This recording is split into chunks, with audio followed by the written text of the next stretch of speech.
Départ mitigé pour les abeilles au major de Copenhague, Vitality écrase Géo en LFL et Monaco enchaîne en Ligue 1. On fait le point sur les 3 actus du jeudi 21 mars.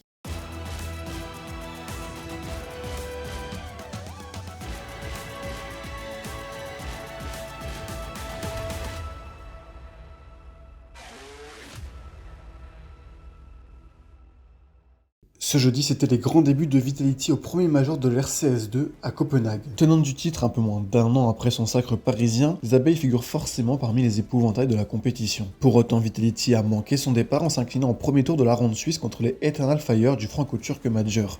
La ruche a notamment été embêtée par un très bon Xantares, EF a rapidement pris le large en attaque malgré un pistol round perdu, puis Vitality est revenu et est même passé devant en 9-8. Ce n'était toutefois que partie remise puisque Eternal Fire a inscrit 4 rounds consécutifs pour s'imposer 13-10. Quelques heures plus tard, Vitality a retrouvé au deuxième round The Mongols qui s'étaient de leur côté inclinés contre Navi. Là encore, les hommes de Apex ont longtemps dû courir après le score, mais ont renversé la game au changement de side pour s'imposer 13-9. Au troisième round, les abeilles retrouvent ce vendredi Imperial. Pour le reste, Spirit, Navi, Maos et Complexity sont en 2-0 et ont donc 3 chances d'accéder aux playoffs. Autre favori, FaZe a été battu au premier round par Heroic et se retrouve dans le pool des équipes en 1-1. Pain, The Mongols, Ecstatic et Furia sont en 0-2 et donc déjà dos au mur.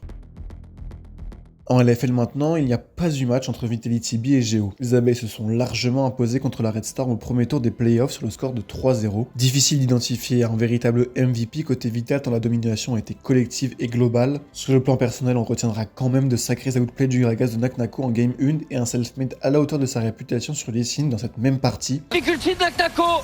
Belle lanterne de Naknako sur son Gragas, quel coup de bidon.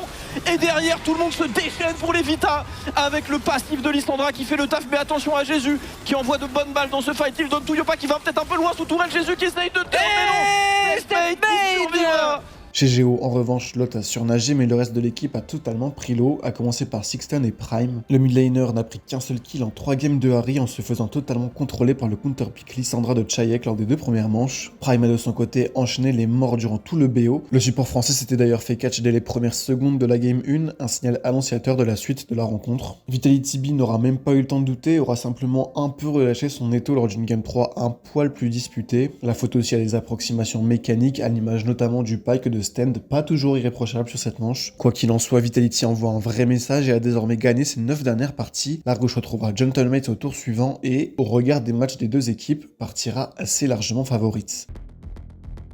De la Ligue 1 encore pour finir ses actus, parce que cette semaine c'est la Super Week dans le championnat de France de FC 24. Sans grande surprise, l'Olympique de Marseille a dominé la Lanterne Rouge auxerroise 2-0 et fait donc un très grand pas vers les playoffs à 2 journées de la fin. Les autres résultats de la soirée sont en revanche un peu plus surprenants. Montpellier d'abord a dominé l'équipe nantaise en difficulté cette semaine. Le MHSC s'est imposé 2-1 avec les 2 premières victoires de Ressaf qui a remplacé Damy il y a 2 semaines dans le collectif montpelliérain. Le Français a notamment battu Faucheur au tir au but au terme d'un match fou. Cette victoire ne changera pas le destin du MHSC qui est déjà éliminé de la course au play-off. En revanche pour Nantes, c'est une petite catastrophe car les Canaries stagnent à 11 points et sont pour l'instant 10e. Dans la 3e rencontre de la soirée, l'AS Monaco a décroché son 4e succès consécutif en s'offrant le PSG sur le score de 2-1. C'est Yasko qui a fait le travail en remportant les 2 rencontres côté monégasque, d'abord contre Nkanté puis contre Amadezer. Monaco est 5e et désormais en ballottage très favorable pour se qualifier en play-off. Par ailleurs, toujours au sujet de la Ligue 1, l'organisation a sanctionné ce jeudi clairement pour une erreur de Caccia lors de la 7e journée. Face à l'OM, juste après la mi-temps, l'Italien avait utilisé pendant 6 secondes une composition à 3 défenseurs, interdite par le règlement. Sa victoire face à Diogo lui a donc été retirée, ce qui ne change pas le classement pour les Clermontois qui avaient de toute façon perdu le BO. En revanche, l'OM passe d'une victoire à 2-1 à une victoire en 2-0 et prend donc un point de plus au classement.